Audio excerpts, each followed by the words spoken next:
Hey everyone, welcome to the Morning Grind podcast. I'm your host, Stevietpfl. It is Wednesday, June 4th. It is 2025. We have a 10-game MLB slate to talk about here on today's podcast. Hope everyone is doing well, having a fantastic Tuesday night over there in the YouTube chat, and ready to talk some baseball. It's a very interesting slate. Pitching is very iffy, I think, is the best way to look at the pitching on this slate. So we have a lot to talk about as far as like pitching on this slate. So we're not going to be lacking any bats. There's plenty of bats to choose from on this one. So we got a lot to talk about as far as the pitching goes. So what's up, YouTube? Hope you're having a good night. And let's just jump right in. I rambled a little bit yesterday at the beginning of the podcast about taking a break and everything, but we're going to jump right in to this slate. We got Cleveland at New York facing the Yankees. This game is currently at a 9 total. The Yankees are a 185 favorite. We got Schmidt and Ortiz facing off against each other in this one. So, I mean, right off the bat, like, we have Luis Ortiz, who has some strikeout ability, but really struggles with lefties. He has shown the ability to go out and get some strikeouts, but he's also shown the ability to kind of get hit very hard. The Yankees are a very left-handed heavy offense right now. Rice, Grisham, Bellinger, Jazz is back. So I'm probably missing somebody else too, but they're a very left-handed heavy offense. You know, they still have Judge and they have Goldschmidt and Volpe.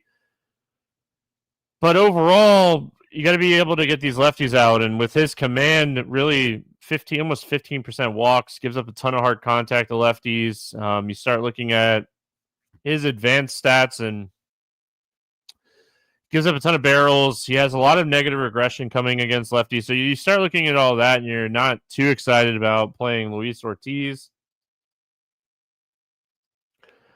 The other side of this game, Schmidt. I mean, it's been the same thing for Schmidt all year. You can play him against like very right-handed heavy offenses, and that's kind of it. Like, he just doesn't have that out pitch against the lefties. I mean, last time out against the Angels, that's a very right-handed heavy offense. He pitched really well in that game. So with this lineup of it, like, potentially getting 6 lefties in it, I think that's too many for Schmidt. His strikeout rate still decent, but his walk rate goes way up. A lot more power. Basically the same thing I said on Ortiz is back right here to Schmidt as well. So unless for some reason this lineup comes out and it's very right-handed heavy, I think you can adjust. I mean, this show's a first look podcast, but unless you get a very right-handed heavy offense or lineup, I think you're going to be looking at Cleveland bats. As far as the bats, I don't necessarily love playing like Quan, but now his price is starting to come down where like it's almost to the point where we can play him. He's such a good on-base guy too. Problem is his upside is just limited to him, getting multi-hits, and he'll hit a home run every once in a while. But I think this is a really good spot for Jose Ramirez. He would be the guy that I'm really looking at in this matchup. Manzardo, Sheeman. I could see looking at like a little 3-man lefty type of stack for Cleveland. I don't think it's a full stack, but I think you could look at potentially a little 3-man lefty stack. And then on the Yankees side, I want to pick on Ortiz with left-handed hitters. So Gresham, Rice, Bellinger, Jazz. I want the lefties against Ortiz in this matchup. So you could always play Aaron Judge against anyone. Judge is the guy that can hit the ball up in the air plenty.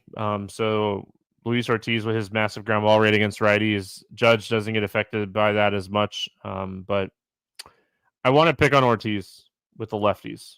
I like the lefties in this ballpark anyway. Yankee Stadium. Love lefties in this ballpark. So it's just a bump that I like the lefties in this game. Philadelphia at Toronto. This game is currently at a 9 total. It's a pick'em game. Yeah, pick'em game. We got a Bell against Barrios in this one. Mika Bell pitched awesome in his debut. Really just kind of went out and struck out a ton of the Pirates. Had a monster game. Exceeded expectations, I think, is the best way to put it. And I just don't know if it was the matchup because he was getting Pittsburgh or what, but he does not project to be this much of a strikeout pitcher just in general. So I feel like we want to temper our expectations a little bit. He has a good fastball. He has a good curveball like combination, good fastball curveball combination. But if you start looking at some of his like advanced stats, if you start looking at some of his stats from AAA this season, like he is a guy that's averaged a strikeout, like over a strikeout per 9, but like his strikeout rate is like 28% in AAA, which typically leads closer to like a 24-ish percent in the majors. Low strikeout matchup against Toronto, who doesn't strike out a ton. Just, I don't know. He's 9K. Maybe I'll look at the ownership. I think the pitching slate is bad enough that we could potentially take some shots on him in this spot. But it just, I don't know. I think it was an outlier game, his first game, and I don't like him as much here in this matchup. Barrios, like Philly, they hit the ball good, except for Schwarber. That guy, man, he is so tilting sometimes. Barrios on the season, 22% K is 170 ISO, 325 WOBA, gives up a lot of hard contact, a lot of barrels. Just really limited upside this season. I know he's coming off of a monster game against the Athletics. That was his best game of the season. And that's always a plus when you have a game like that and you get to,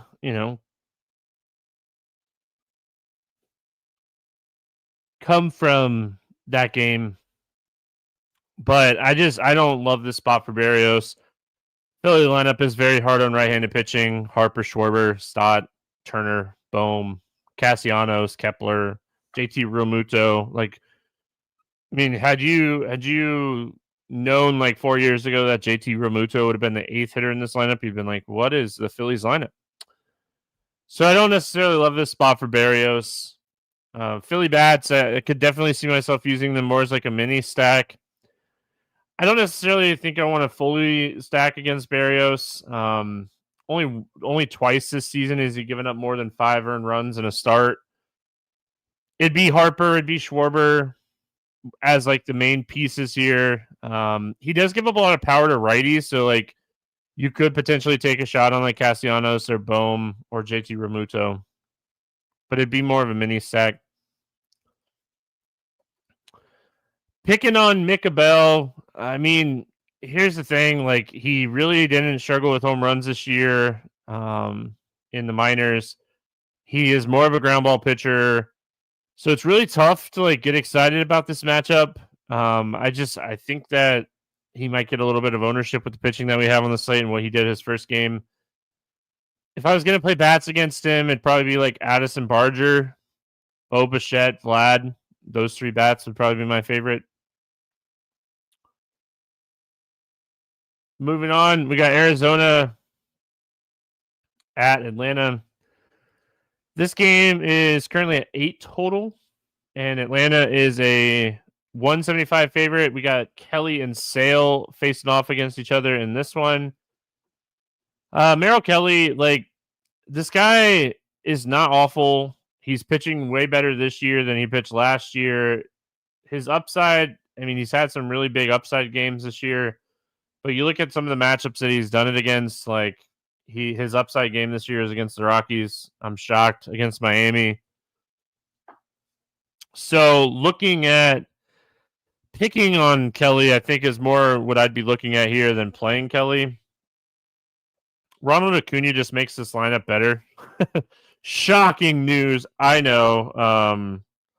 But I just mean in the aspect of like it makes the lineup deeper, makes the lineup a lot tougher to kind of work around. So I think this is a spot I'll stay away from Kelly. Sale on the other side of this game, bet some unders on Strider, which worked out. I personally don't mind taking some shots on Sale. I definitely prefer left-handed pitching against Arizona than right-handed pitching. And Chris Sale is just he just continues to be so good. I don't necessarily love the matchup, but I like Chris Sale and I like talent, and I think talent wins.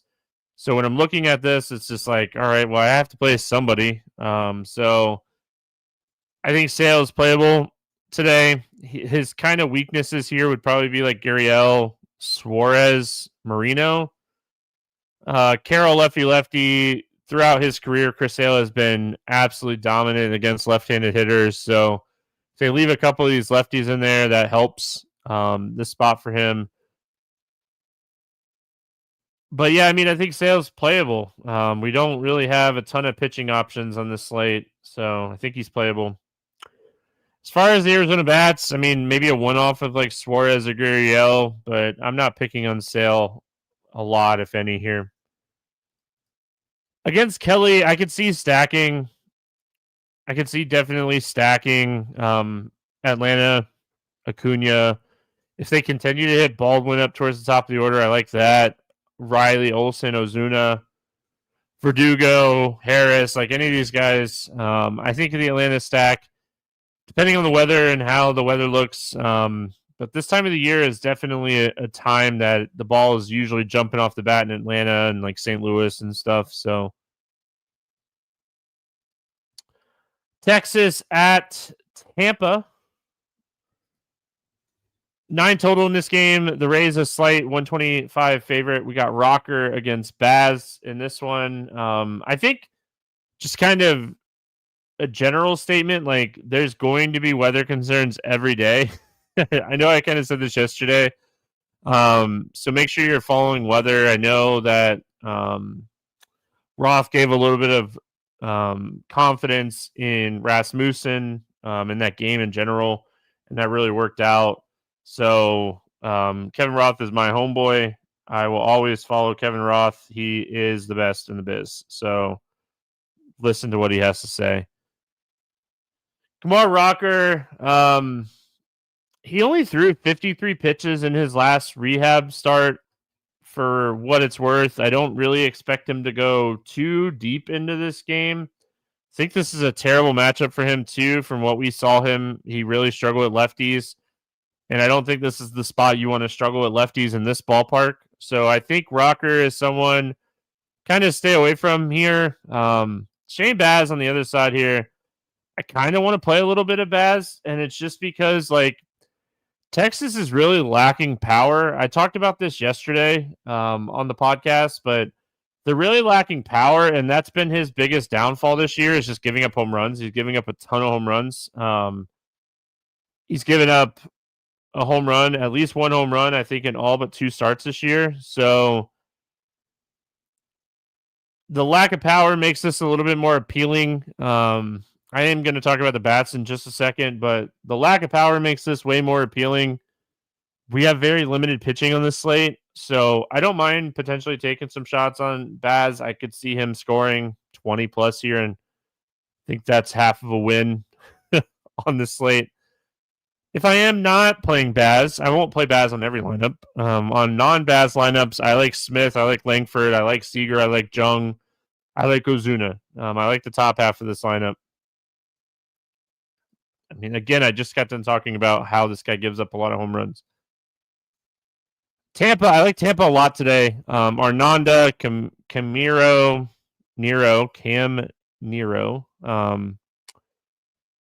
Low. I think this is a spot we go right back to the well on Tampa. and these hitters. I think, is it Caminero, Junior Caminero, who's like super hot right now? If I remember correctly, like he's just crushing the baseball. So definitely get some exposure to him.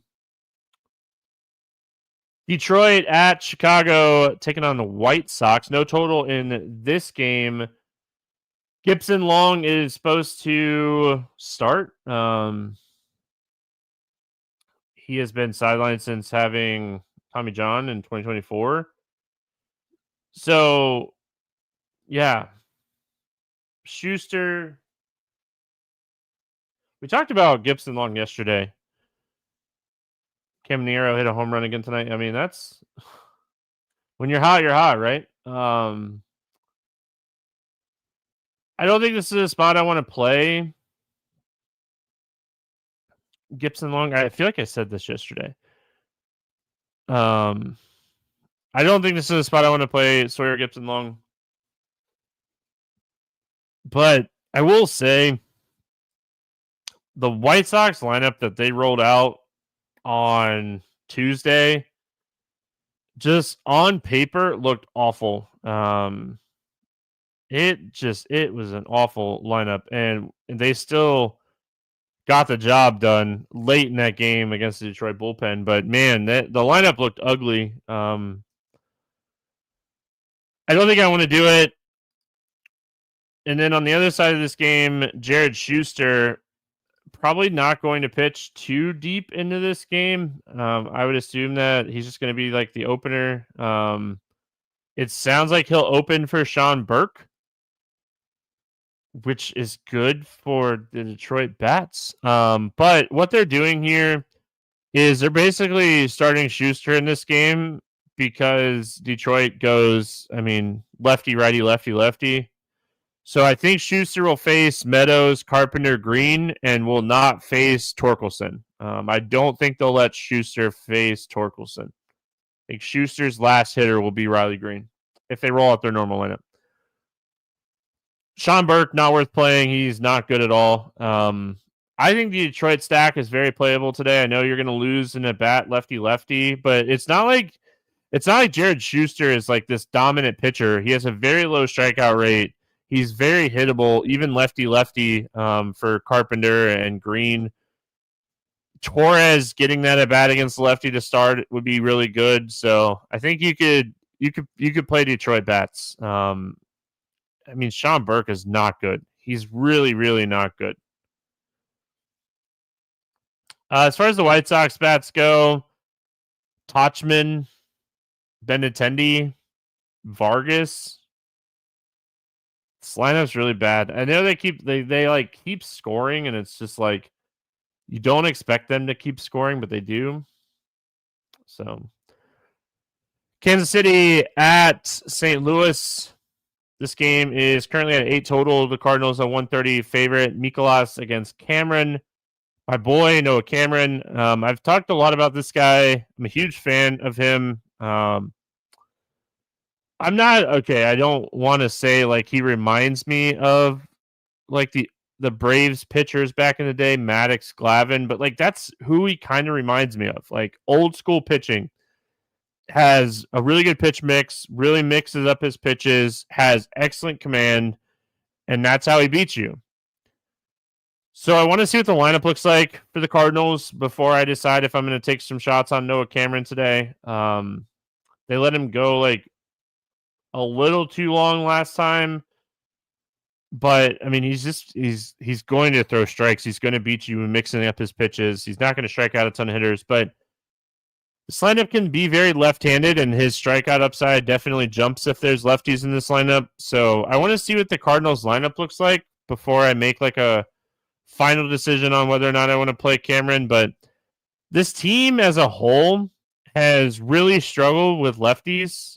So I think when you're like considering how much this team has struggled with lefties, you're like, maybe this is a spot I can take some shots on Cameron. And like, again, I'm a huge believer, and I think he's going to be really, really solid, and we're going to talk about him for a while. But when you look at the Cardinals against left-handed pitching this season, there is some upside in facing them with lefties. So I want to see what the lineup looks like before I make a final decision on Cameron. But if they leave 3, 4, 5 lefties in this lineup, I think that's enough for me to get excited about playing Cameron today. Other side of this game, Miles Mikolas. I don't know if I've ever been excited about playing Miles Mikolas. I'm not joking. I feel like that is the truest statement ever. Such a low strikeout guy, pitches to contact, not really going out there to try to throw the ball by anybody. He has these games where he pitches well, where he pitches deeper into games, but I don't think this is a spot you want to play Mikolas, even though like the last time he faced the team, he pitched really well. Not doing it. I like Witt. I like Pascantino. Yeah, I mean his logs aren't awful. I don't disagree with you, Derek, but his upside is so limited that it's just so hard for me to play. Caglianone, I don't mind going back to the well and taking some shots on him. The only problem is like now DK made him first base only, so it's like him or Pascantino, so that's tough. Probably play the ownership game, but I like both of those guys. Vinny P keeps hitting. But I think everyone's kind of in play against Mikolas. I think Kansas City is in play. They had a huge game on Tuesday. As far as the Cardinals' bats against Cameron, I mean, Herrera just keeps crushing left-handed pitching. So I think he is very much in play here. He's just really expensive. But man, he crushes lefties. He really does an awesome job. And like you can play him and Contreras together. Think that's really it. I don't. Nolan Arenado's power has been so limited against lefties this year that I really don't have a ton of interest in him either. So I think it'd be Herrera or Contreras from the Cardinals. Baltimore at Seattle. Where's that game at right now? I need some runs in that game. I took the over in that game. I need some runs. I need Kyle Riley to hit a bomb. That'd be great. Anyway, not to get sidetracked here. I like getting sidetracked though. 2-1. We need some more runs in that game. Baltimore at Seattle. This game has an 8.5 total. The Mariners a slight 130 favorite. We got Povich and Hancock facing off against each other. Povich, I do like left-handed pitching a little bit more against the Mariners, but I mean there's a little bit of upside against them with a lefty, and Povich is very good against lefties, like 34.5% K rate against lefties. He strikes out lefties at a very high clip. He's really cheap in this spot. I don't know. He's just all over the place. And Cal Riley, Julio Rodriguez, Randy Arozarena, Dylan Moore is very good against lefties. I think there's a lot of downside here with Povich. I don't think he's the craziest play for what it's worth in large field tournaments. If you wanted to take a shot at him, I don't think he's the craziest play, especially if they leave some lefties in there. Like they won't leave in Rowdy Tellez, but like maybe Cole Young plays and maybe Crawford plays, and you get a couple lefties here. Excuse me. As far as Hancock on the other side here, just continues to really struggle with lefties, and righties he's done an okay job, but he has such a low strikeout rate against righties. It's a really terrible spot for him against a Baltimore team with a lot of power that will benefit from facing a lower strikeout pitcher.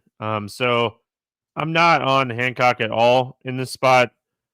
I like Baltimore again. I was kind of hoping for a little bit more production from them against Kirby, but Holiday, Henderson, Rutschman, O'Hearn, Cowser, Dylan Carlson, all I think are in play here against Hancock. And then as far as the Seattle bats against Povich, like Julio Rodriguez, Cal Riley. I mean, they have a lot of upside. They strike out a lot, but they have a lot of upside in this matchup because Povich does struggle with like power righties. So I think you could take some shots on those two guys. San Diego I feel like I'm flying through the games. I'm not like purposely trying to fly through the games, but I feel like this is what happens when there's not a lot of pitching on a slate. San Diego at San Francisco, 7 total, pick'em game. Pivetta and Harrison facing off against each other. This seems like the spot I want to get some pitching exposure. Just in general, the bottom half of the Giants lineup is beatable. The top half has some power, but there's also plenty of strikeouts at the top half. So I feel like Nick Pivetta is going to benefit a lot this year, and I've said this a bunch, but from pitching over in these West Coast ballparks and not pitching in Fenway because it's home run issues. But I like Pivetta quite a bit today. I think this is a really good high strikeout upside spot for him. So I like Pivetta. And then I have some slight interest in Harrison as well. Like he's had some really decent strikeout numbers this year. I know he pitched out of the bullpen a little bit, but they stretched him back out. Maybe he gets an extra 5 to 10 pitches here and gets closer to 90 pitches, but pitched really well against Miami last time out. And San Diego, they're very limited power-wise against left-handed pitching. Machado has really good numbers against lefties. Jackson Merrill is very good lefty-lefty. So you could definitely see doing that. But I think for the price tag and for the matchup and the ballpark, I think this has the potential to be one of the lower scoring games on the slate. So I kind of like the pitching on both sides here. If I wasn't playing Harrison, I think it'd be like Machado that I'd be looking at. I said Jackson Merrill, lefty is really good, but I don't know if I want to pay his price tag for lefty. So I'm more interested, I think, just in Machado, one-off power. Pivetta, I always like chasing home runs with Pivetta. So like Ramos or Chapman, Flores, Adames, like chasing a home run. But overall, for this game as a whole, I just kind of like the pitching. I like the low total in this game. I think that Vegas kind of has this game right where it should be. So yeah. I don't really have anything else to add here. On this one. Going to the next game. I feel like I'm not purposely going fast. I promise. Just going fast tonight for some odd reason. Minnesota at the Athletics. No total in this game because we don't know who's going to pitch for the Athletics yet. Lopez came in on like a long reliever role, and like he's dominating Minnesota right now. He has 6 strikeouts with only 1 earned run. We know that Matthews is expected to start here for Minnesota, so we'll talk about him.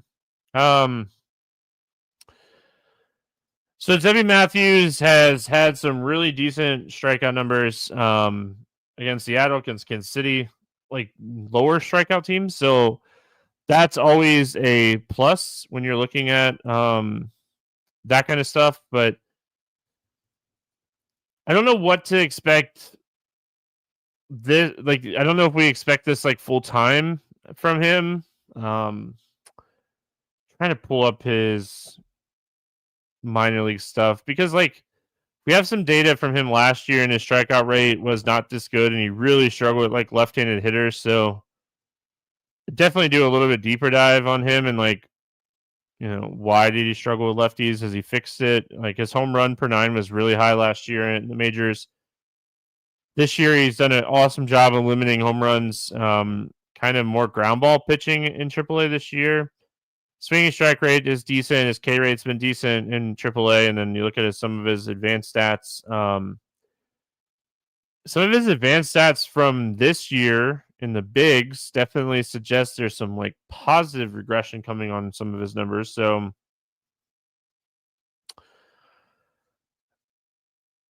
good fastball, He averages around 96 miles an hour, 96.5, 96.6 in that range.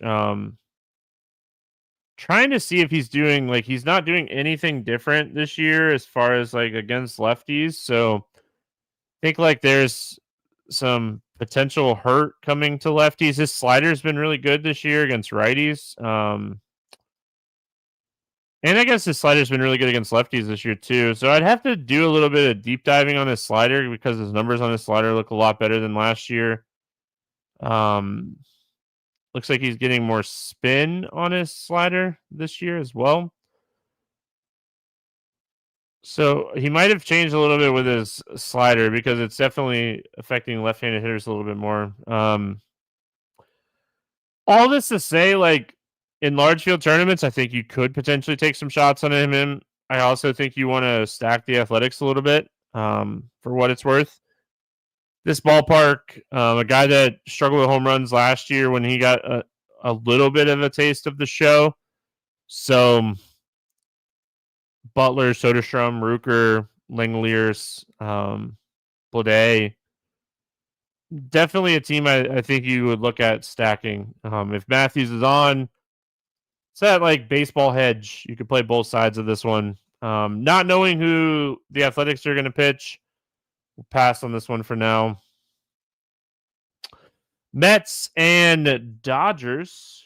Canning and Gonsolin facing off against each other. 9.5 total here. Gonsolin and the Dodgers a 148 favorite. Talked yesterday on the show about McGill when he struggles, lefties, and I think was it Muncy hit a home run off of him early. Griffin Canning, below average strikeout pitcher. Do we really want to play pitchers against the Dodgers? I think there's just so many other pitchers I'd rather take shots on in okay matchups. So I don't want to play Griffin Canning today. Tony Gonsolin, I don't want to play him either. He's just really bad. Yeah, he's really bad. He strikes out righties at a really high clip, but he's really bad against lefties. His strikeout rate is 11.7% against lefties and 39% against righties this year. Just getting hit hard. You look at some of his numbers, 13 earned runs over the last 3 games and 4 home runs last time out against the Yankees. Yeah, I'm out. I want to go to Lindor. I want to go to Pete. I want to go, or not Pete. Yeah, I don't mind playing Pete. I want to go to Alonso, Nimmo. I think Soto took Kershaw deep. I thought I remember seeing that before I got on here or as I was getting on here. So that's always good when you're seeing Soto go lefty bombs. So yeah, I want to play some of these lefties against Gonsolin. His numbers are just awful. So any lefty that cracks the lineup for the Mets today, I think is in play. And then the Dodgers, you realistically could stack the Dodgers on any slate. Griffin Canning has done a pretty good job this year generating ground balls. Some of his advanced stats say there's some regression coming. He got hit pretty hard against this team last week or the week before last. So yeah, going back to the well here on the Dodgers on any slate, really. Derek in chat says that he saw a tweet that Muncy is wearing glasses now, and that's been a huge upgrade. So, hey, got to be able to see the ball, right? All right. I feel like I flew through, but I don't know what I really want to do with pitching today. I like Pivetta. I like Sale. Want to see what the Cardinals lineup looks like for Cameron. Harrison is somewhat interesting to me. Baz is a little interesting. Zebby Matthews is a little interesting. So might end up being a single entry day trying to play Pivetta and Sale or Pivetta and Cameron or Baz. So it'd be interesting to see what projected ownership looks like and what the slate looks like as a whole ownership wise. But let's play the morning grind game and then I will get out of here. If you haven't already, please head on over to our YouTube page. my YouTube page, the Morning Grind's YouTube page, youtube.com/@morninggrind, and hit that subscribe button. Help continue to grow the show. I love doing the show. Appreciate everyone that has done it already. Under 8K to get 6 or more strikeouts. I mean, I think I want to go Zebby Matthews for this question because he's had plenty of strikeout upside at every level he's pitched. He just has home run issues. Over 8K to score under 15. My bust today, I mean, I think it's Merrill Kelly. Over 4K to hit a home run today. I mean, there is a lot of offenses that make a lot of sense on this slate, just in general. Gosh, there's so many good plays. I'm trying to find one that I think might be a little off the board. I want to go to somebody on Tampa. Let's go Brandon Lau hits a home run. Because I think Cam Nero will get some ownership with how hot he's been. Under 4K to get 10 or more points. I'm going to go back to that game I was just talking about and how much Gonzalez struggles with lefties. Give me Brandon Nimmo to score 10 plus on DraftKings today. Stack to score 6 or more runs. I think that we have a few options today. I really like Tampa. It should be hot and humid again. If the weather holds off or if they get a late start, we're going to get such good hitting conditions right now in Tampa. Be aware Dean is going to call you out for saying Riley is your off the wall home run call for today. He was projected for 2% ownership. I feel like a 2% home run call that's off the wall, no? Right, nobody wanted to pay up for him. Did he hit a home run? Did I miss something? Or are you just saying in general? He just grounded into a double play, so that was a terrible home run call, huh? Yeah. All right, that's going to wrap it up here for Wednesday. Appreciate everyone hanging out. I don't know what the schedule is for Thursday. I'm looking really quick. We got a lot of day baseball. 2, 4, 5. I might hop on and do like a shorter podcast with the 5-game late slate for tomorrow. So appreciate everyone hanging out. We'll say back tomorrow, talking some baseball. Good luck, everyone. See you then.